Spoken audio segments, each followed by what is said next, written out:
ಇವತ್ತಿನ ಪವರ್ ಫೋಕಸ್ನಲ್ಲಿ ನಾವು ಪ್ರಮುಖವಾಗಿ ಎರಡು ವಿಚಾರಗಳ ಕುರಿತು ನಾವು ನಿಮಗೆ ಮಾಹಿತಿಯನ್ನು ಕೊಡ್ತಾ ಹೋಗ್ತೀವಿ.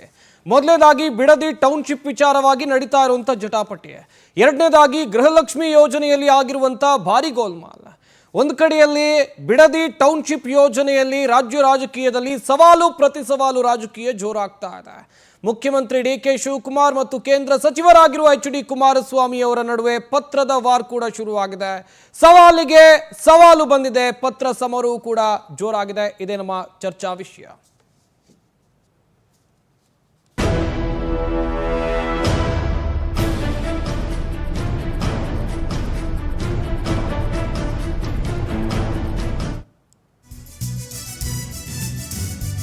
ಬಿಡದಿ ಟೌನ್ಶಿಪ್ ಜಟಾಪಟಿ ಜೋರಾಗ್ತಾ ಇದೆ. ಸವಾಲು ಪ್ರತಿ ಸವಾಲು ಎಲ್ಲವೂ ಕೂಡ ಕಂಡು ಬರ್ತಾ ಇದೆ ರಾಜ್ಯ ರಾಜಕೀಯದಲ್ಲಿ. ಕೇಂದ್ರ ಸಚಿವ ಎಚ್.ಡಿ. ಕುಮಾರಸ್ವಾಮಿ ಮತ್ತು ಮುಖ್ಯಮಂತ್ರಿ ಡಿ.ಕೆ. ಶಿವಕುಮಾರ್ ಮಧ್ಯೆ ಪ್ರತಿಷ್ಠೆಯ ಫೈಟ್ ಜೋರಾಗ್ಬಿಟ್ಟಿದೆ. ಪಂಥಾಹ್ವಾನ ಮತ್ತು ಪತ್ರ ಸಮರ, ಫೇಸ್ ಟು ಫೇಸ್ ಚರ್ಚೆಯನ್ನ ಮಾಡ್ತಾರೆ ಇಬ್ಬರು ನಾಯಕರು. ಬರೀ ರಾಜಕೀಯನ, ನಿಜಕ್ಕೂ ಕೂಡ ರೈತರಿಗೆ ಇಲ್ಲಿ ನ್ಯಾಯ ಸಿಗುತ್ತಾ? ಸವಾಲೇನೋ ಹಾಕೊಳ್ತಾ ಇದ್ದಾರೆ, ಬಟ್ ನ್ಯಾಯ ಸಿಗೋ ಮಾತಿದೆಯಾ? ಬಿಡದಿ ಟೌನ್ಶಿಪ್ ಜಟಾಪಟಿ ಸವಾಲು ಪ್ರತಿ ಸವಾಲು ಜೋರಾಗ್ತಾ ಇದೆ. ಒಂದು ಕಡೆಯಲ್ಲಿ ಈಗಾಗಲೇ ಮುಖ್ಯಮಂತ್ರಿ ಡಿ.ಕೆ. ಶಿವಕುಮಾರ್ ಅವರು ಸವಾಲು ಹಾಕಿದರೆ, ಇತ್ತ ಕೇಂದ್ರ ಸಚಿವರಾಗಿರುವ ಎಚ್.ಡಿ. ಕುಮಾರಸ್ವಾಮಿ ಅವರು ಕೂಡ ಸವಾಲು ಹಾಕಿದ್ದಾರೆ. ಇಬ್ಬರ ನಡುವೆಯೂ ಕೂಡ ಪಂಥಾಹ್ವಾನಕ್ಕೆ ಮುಖ್ಯಮಂತ್ರಿಗಳು ಕರೆ ಕೊಟ್ಟಿದ್ದಾರೆ. ವಿಧಾನಸೌಧಕ್ಕೆ ಬನ್ನಿ, ನೀವು ಜೊತೆಗೆ 5 ಜನರನ್ನು ಕರ್ಕೊಂಡು ಬನ್ನಿ, ಚರ್ಚೆ ಮಾಡೋಣ ಅಂತ ಮುಖ್ಯಮಂತ್ರಿಗಳು ಕೇಂದ್ರ ಸಚಿವರಿಗೆ ಪತ್ರವನ್ನು ಬರೆದ್ರೆ, ಕೇಂದ್ರ ಸಚಿವರು ಹೇಳ್ತಾ ಇರೋದು ರೈತರ ಜೊತೆಯಲ್ಲಿ ಚರ್ಚಿಸೋಣ, ನಾನು ಚರ್ಚೆಗೆ ರೆಡಿ ಇದ್ದೇನೆ, ನನ್ನ ಜೊತೆಯಲ್ಲಿ ರೈತರು ಇರಲಿ, ಯಾಕೆ ವಿಧಾನಸೌಧದಲ್ಲಿ ಚರ್ಚೆ ಮಾಡಬೇಕು? ಬಿಡದಿ ಟೌನ್ಶಿಪ್ ರೂಪಿಸಿದ್ದೆ ಕುಮಾರಸ್ವಾಮಿ ಅಂತೇಳಿ ಮುಖ್ಯಮಂತ್ರಿ ಡಿ.ಕೆ. ಶಿವಕುಮಾರ್ ಅವರು ಹೇಳ್ತಾ ಇದ್ದಾರೆ. ಆದರೆ ಯೋಜನೆಯನ್ನ ನಾನು ಜಾರಿಗೊಳಿಸಿಲ್ಲ ಅಂತೇಳಿ ಕುಮಾರಸ್ವಾಮಿ ಅವರು ಸಮಜಾಯಿಷಿ ಕೊಡ್ತಾ ಇದ್ದಾರೆ. ಸಿಎಂ ಡಿ.ಕೆ. ಶಿವಕುಮಾರ್, ಕೇಂದ್ರ ಸಚಿವ ಕುಮಾರಸ್ವಾಮಿ ವಾಗ್ಯುದ್ಧ ಜೋರಾಗ್ತಾ ಇದೆ ರಾಜ್ಯ ರಾಜಕೀಯದಲ್ಲಿ. ಉಭಯ ನಾಯಕರ ಮಧ್ಯೆ ಈಗ ಬಹಿರಂಗ ಚರ್ಚೆಯ ಜಟಾಪಟಿ. ರೈತರ ಹಿತದೃಷ್ಟಿಯಿಂದ ಯೋಜನೆಯನ್ನ ರೂಪಿಸಿಲ್ಲ ಅಂತೇಳಿ ಕೇಂದ್ರ ಸಚಿವರು ಹೇಳ್ತಾ ಇರೋದು.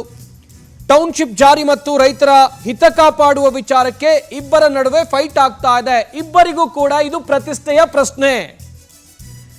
ಹಿಂದೆ ಕರೆದಾಗ ಬಂದಿರಲಿಲ್ಲ ಅಂತೇಳಿ ಸಿಎಂ ಡಿ.ಕೆ. ಶಿವಕುಮಾರ್ ಕೇಂದ್ರ ಸಚಿವರ ವಿರುದ್ಧ ಹರಿಹಾಯ್ತಾ ಇದ್ದಾರೆ. ಈ ಇಬ್ಬರು ನಾಯಕರ ಜಟಾಪಟಿಯಲ್ಲಿ, ಇಬ್ಬರ ಪ್ರತಿಷ್ಠೆಯ ಪ್ರಶ್ನೆಯಲ್ಲಿ ಬಡವಾಗ್ತಾ ಇರೋದು ರೈತರ. ಹಾಗಾದ್ರೆ ಬಿಡದಿಯಲ್ಲಿ ಹೋರಾಟ ಕಂಟಿನ್ಯೂ ಆಗ್ತಾ ಇದೆ.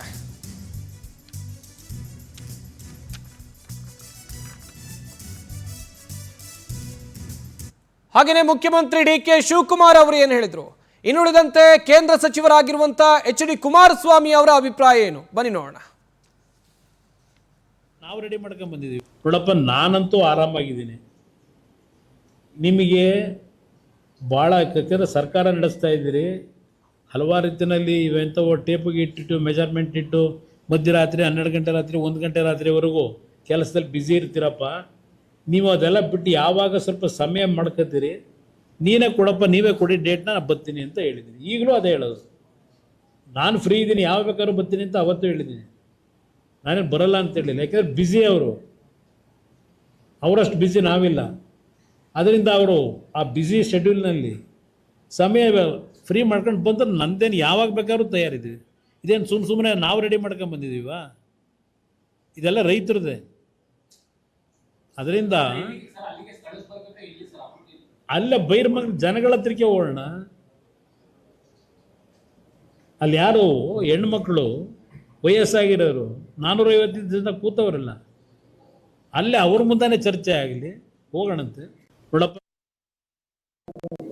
ನಾನೇನು ಮಾತಾಡೋದಿಲ್ಲ, ಕರ್ದಾಗ ಬರಲಿಲ್ಲ, ಅಸೆಂಬ್ಲಿ ಇದೆ, ಅವರ ಅನುಭವಿ ರಾಜಕಾರಣಿಗಳ ಹತ್ರ ಮಾತಾಡ್ತಿಲ್ಲ. ನಾನೇನು ಮಾತಾಡೋದಿಲ್ಲ, ಕರ್ದಾಗ ಬರಲಿಲ್ಲ, ಅಸೆಂಬ್ಲಿ ಇದೆ.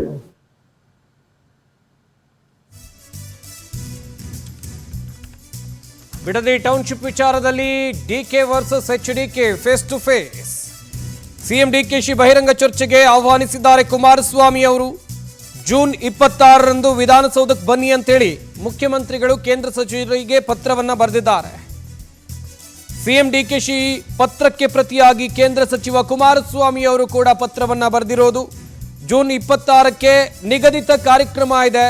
27ನೇ ತಾರೀಕು ಇಬ್ರು ಕೂತ್ಕೊಂಡು ಚರ್ಚೆ ಮಾಡೋಣ, ವಿಧಾನಸೌಧದಲ್ಲಿ ಬೇಡ, ಬಿಡದಿಯ ಬೈರಮಂಗಲ ಗ್ರಾಮಕ್ಕೆ ಬನ್ನಿ ಅಂತೇಳಿ ಸವಾಲ್ ಹಾಕ್ತಾ ಇದ್ದಾರೆ. ರೈತರ ಸಮ್ಮುಖದಲ್ಲೇ ಚರ್ಚೆಯನ್ನ ಮಾಡೋಣ ಅಂತೇಳಿ ಕುಮಾರಸ್ವಾಮಿ ಅವರು ಮುಖ್ಯಮಂತ್ರಿಗಳಿಗೆ ಪತ್ರವನ್ನ ಬರೆದಿರೋದು. ಈ ಬಗ್ಗೆ ಮತ್ತೆ ಉತ್ತರ ಕೊಡ್ತೀನಿ, ಸದ್ಯ ಚರ್ಚೆ ಬೇಡ ಅಂತೇಳಿ ಡಿಕೆ ಶಿವಕುಮಾರ್ ಅವರು ಹೇಳ್ತಾ ಇದ್ದಾರೆ.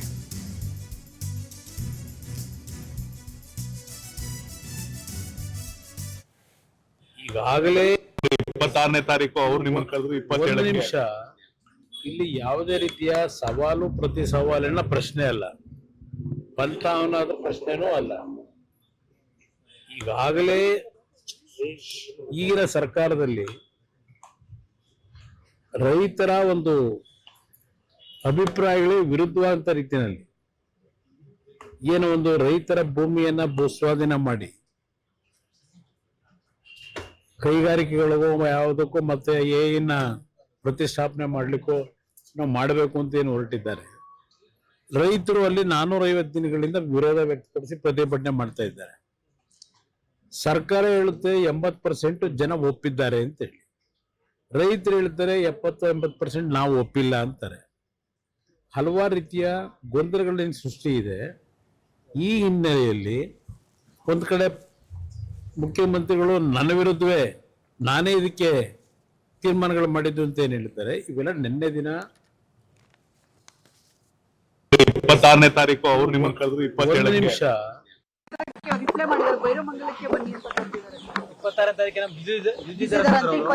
ಮಾತಾಡೋದು ಬೇಡ, ನಾನು ವಾಪಸ್ ನಿಮ್ಗೆ ತಿಳಿಸ್ತೀನಿ.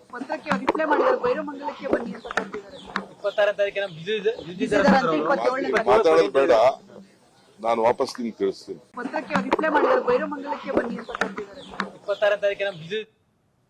ಇದೇ ಟೌನ್ಶಿಪ್ ವಿಚಾರಕ್ಕೆ ಸಂಬಂಧಪಟ್ಟ ಹಾಗೆ ಪರ ವಿರೋಧ ಚರ್ಚೆಗಳು ಜೋರಾಗಿ ನಡೀತಾ ಇದೆ. ಹಾಗೇನೆ ಕಾಂಗ್ರೆಸ್ ನಾಯಕರು ಏನ್ ಹೇಳಿದ್ರು, ಬಿಜೆಪಿ ನಾಯಕರು ಏನ್ ಹೇಳಿದ್ರು, ಬನ್ನಿ ನೋಡೋಣ. ಬೆಂಗಳೂರು ಹೋದ್ಮೇಲೆ ಮಾತಾಡ್ತೇನೆ. ಬೆಂಗಳೂರು ಹೋದ್ಮೇಲೆ ಮಾತಾಡ್ತೇನೆ. ಡಿಕೆ ಶಿವಕುಮಾರ್ದು ಈ ತರ ಆಹ್ವಾನಗಳು ಇದೇನು ಮೊದಲ ಬಾರಿ ಅಲ್ಲ, ಇದೊಂದು 100 ಸರಿ ಆಗಿದೆ. ಏನಾನ ಸಿನಿಮಾ ತೆಗೆದಿದ್ರೆ 100 ಡೇಸ್ ಓಡ್ಬಿಡೋದು, ಅವ್ರು ಬರಲ್ಲ ಬಿಡಲ್ಲ. ಈ ಪರಿಸ್ಥಿತಿ ಇದು ಸುಮ್ಮನೆ ಮಾಧ್ಯಮಕ್ಕೆ ಒಂದು ಹೇಳಿಕೆ ಕೊಡೋ ಅಷ್ಟರಲ್ಲೇ ಮುಗ್ದೋಗ್ತೈತೆ. ಡಿ ಕೆ ಶಿವಕುಮಾರ್ ಮೊದ್ಲಿಂದನೂ ಅಷ್ಟೇ ಇಂಥ ಪಂಥ ಆಹ್ವಾನಗಳನ್ನ 10 ಸರಿ ಕೊಟ್ಟಿದ್ದಾರೆ, ಯಾವುದಕ್ಕೂ ಹೋಗೇ ಇಲ್ಲ. ಈಗ ನಡೀತಾ ಇರೋದು ಯಾವುದಕ್ಕೆ ಪಂಥ ಆಹ್ವಾನ? ಬಿಡದಿ ಟೌನ್ಶಿಪ್ ಬಗ್ಗೆ ನಡೀತಾ ಇರೋದು. ಎಲ್ಲಿ ಚರ್ಚೆ ಆಗಬೇಕು? ಬಿಡದಿಯಲ್ಲಿ ಚರ್ಚೆ ಆಗಬೇಕು. ಎಲ್ಲಿ ಆಗಿದೆಯೋ, ಎಲ್ಲಿ ಕಳ್ಕೊಂಡಿದಿರೋ ಅಲ್ಲೇ ಹುಡುಕ್ಬೇಕು ಬೀಗದ್ಕಿನ. ಕಳ್ಕೊಂಡಿರೋ ಜಾಗದಾಗೆ ಬೀಗ ಹುಡುಕ್ಬೇಕು.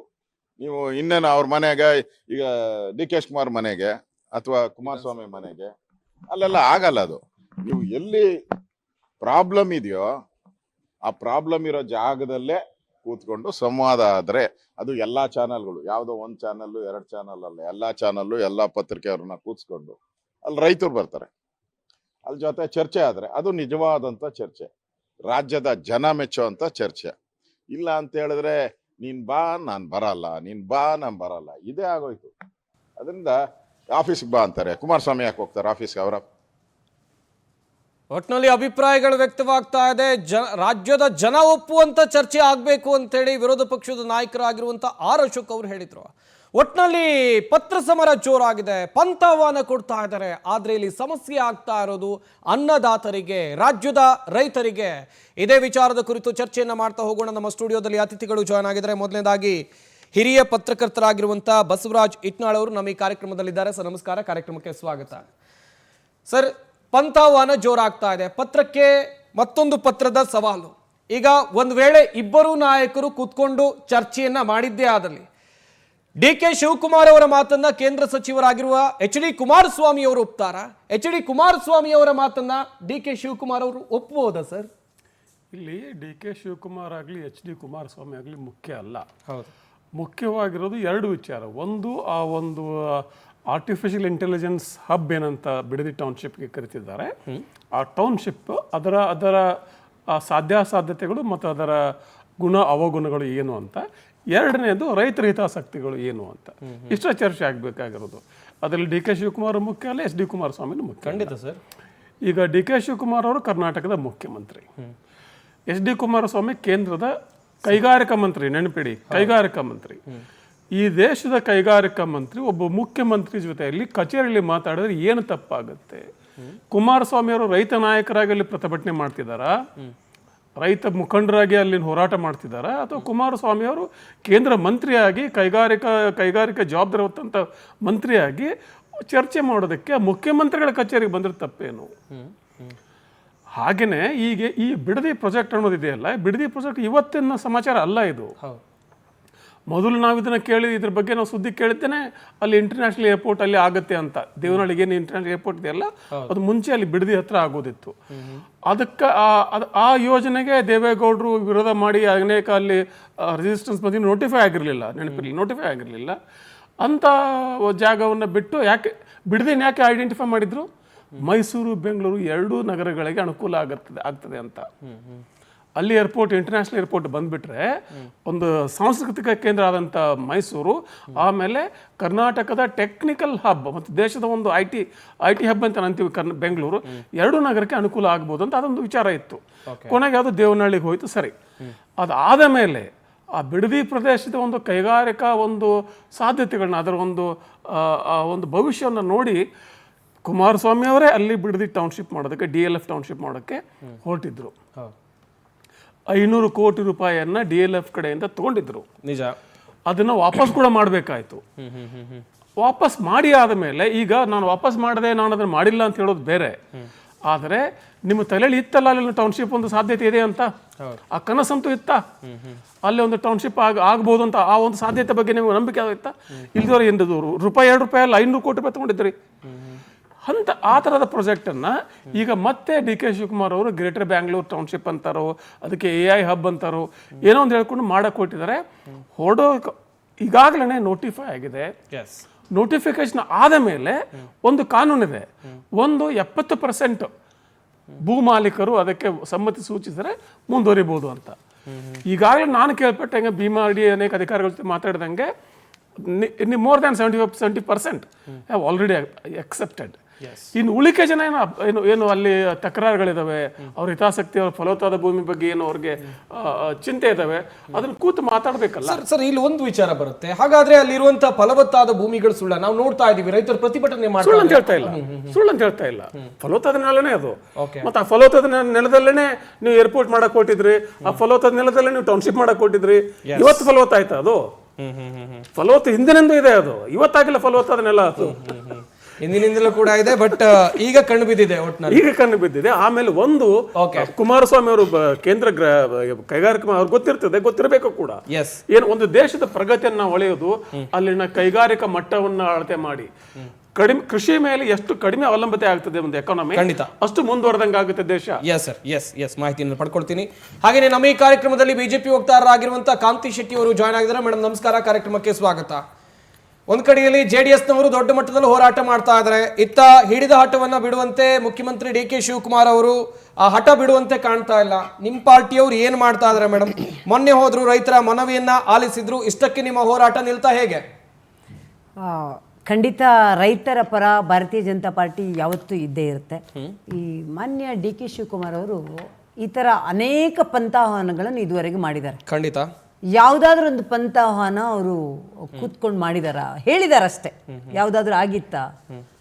ಬಟ್ ಕುಮಾರಸ್ವಾಮಿ ಅವರಿಗೆ ಹೋಗ್ಬೋದಲ್ಲ ಮೇಡಮ್? ಈಗ ಒಂದು ಡೇಟ್ ಫಿಕ್ಸ್ ಆಗಿದೆ, ಇಬ್ರು ಕೂಡ ಉನ್ನತ ಹುದ್ದೆಯಲ್ಲಿರುವಂತ ನಾಯಕರು ವಿಧಾನಸೌಧಕ್ಕೆ ಹೋಗಿ ಮಾತಾಡಿದ್ರೆ ಏನಾಗುತ್ತೆ? ತಪ್ಪೇನಿದೆ ಅದರಲ್ಲಿ? ನಾವು ರೈತರ ಪರ ಅಂತ ಎಲ್ಲ ಪಕ್ಷದವರು ಮಾತಾಡ್ತಾರೆ. ರೈತರು ಈಗ ಚರ್ಚೆಯಲ್ಲಿ ನಡೀತಾ ಇರೋದು ಬಿಡದಿಯಲ್ಲಿ. ಬಿಡದಿಗೆ ಈಗ CM ಅವ್ರ ಪಂಥಾಹ್ವಾನ ಅಂತ ಸುಮ್ಮನೆ ಕರೆಯೋದಾ, ಅಥವಾ ಅಲ್ಲಿ ಹೋದ್ರೆ ಎಂತಂದ್ರೆ ಇದು ಅಲ್ಲಿಯೇ ಹೋದ್ರೆ, ಆ ಜಾಗಕ್ಕೆ ಹೋದ್ರೆ, ಕುಮಾರಸ್ವಾಮಿ ಅವರು ಅಲ್ಲಿ ಬಂದ್ರೆ, CM ಅವರು ಅಲ್ಲಿ ಬಿಡದಿ ಹತ್ರ ಹೋದ್ರೆ, ರೈತರು ಯಾರ್ಯಾರಿಗೆ ಇಂಟ್ರೆಸ್ಟ್ ಇದೆ ಅವರು ಬರಲಿ, ಯಾರ್ಯಾರಿಗೆ ಇಷ್ಟ ಇಲ್ಲ ಅವರು ಬರಲಿ, ಓಪನ್ ಆದ ಚರ್ಚೆ ಆಗುತ್ತೆ. ಈ ತರ ಗುದ್ದಾಟಗಳು, ಮುಸುಕಿನ ಗುದ್ದಾಟ ಯಾಕೆ? ಈಗ ರೈತರು ಇರುವ ಜಾಗಕ್ಕೆ ಹೋದ್ರೆ ತಪ್ಪೇನಿದೆ? ಈಗ ನಾವು ರೈತ ಪರ ಅಂತ ಹೇಳ್ಕೊಂಡು ತಿರುಗಾಡ್ತಿದ್ದಾರೆ. ರೈತರಿಗೆ ಏನ್ ಮಾಡಿದ್ದಾರೆ? ನಾವು ಭಾರತೀಯ ಜನತಾ ಪಾರ್ಟಿ ಕೇಂದ್ರ 6,000 ಕೊಟ್ಟದನ್ನ ಇಲ್ಲಿ 4,000 ಕೊಟ್ಟದ್ದು ಕಟ್ ಮಾಡಿದ್ದಾರೆ. ರೈತ ವಿದ್ಯಾನಿಧಿ ಕಟ್ ಮಾಡಿದ್ದಾರೆ. ರೈತ ಪರ ಅಂತ ಮಾತಾಡ್ತಾರೆ. ನಾನು ಹೇಳ್ತಿರೋದು ಈಗ ಪಂಥಾಹ್ವಾನ ಬರೀ ಬಾಯಿ ಮಾತಿ ಕೊಟ್ಟಿದ್ದಾರೆ. ನಿಜವಾಗ್ಲೂ ಪಂಥಾಹ್ವಾನ ಹೌದೇ ಆದ್ರೆ ನಿಜಕ್ಕೂ ಸಿಎಂ ಅವರು ಮಾತಾಡುವಾಗ ಯಾವಾಗಲೂ ಇದೇ ಥರನೇ ನಾನು ಮಾಡೇ ಮಾಡ್ತೀನಿ ಅಂತ ಮಾಡ್ತಾರೆ. ಯಾಕೆ ಅವರಲ್ಲಿ ಹೋಗಿ ಬಿಡದಿಯೇ ಇದನ್ನು ಇತ್ಯರ್ಥ ಯಾಕೆ ಮಾಡಬಾರ್ದು? ರೈತರ ಬಳಿನೇ ಯಾಕೆ ಹೋಗಬಾರ್ದು? ಅಥವಾ ದೂರ ಏನಿಲ್ಲ, ಬಿಡದಿಯಲ್ಲೇ ಇರೋದು. ಅವರು ಒಂದು ಎಲ್ಲೋ ಮಾತಾಡೋದನ್ನು ಕೇಳಿದೆ ನಾನು, ಬೆಂಗಳೂರನ್ನು ಚಿಕ್ಕಬಳ್ಳಾಪುರ ಸೇರಿಸ್ತೀವಿ, ಬೆಂಗಳೂರನ್ನು ತುಮಕೂರು ಸೇರಿಸ್ತೀವಿ. ಯಾಕೆ ಬೆಂಗಳೂರು ಕರ್ನಾಟಕನೇ ಬೆಂಗಳೂರು ಅಂತ ಮಾಡಿಬಿಡ್ಲಿ, ಯಾರು ಬೇಡ ಅಂತ ಹೇಳಲ್ಲ.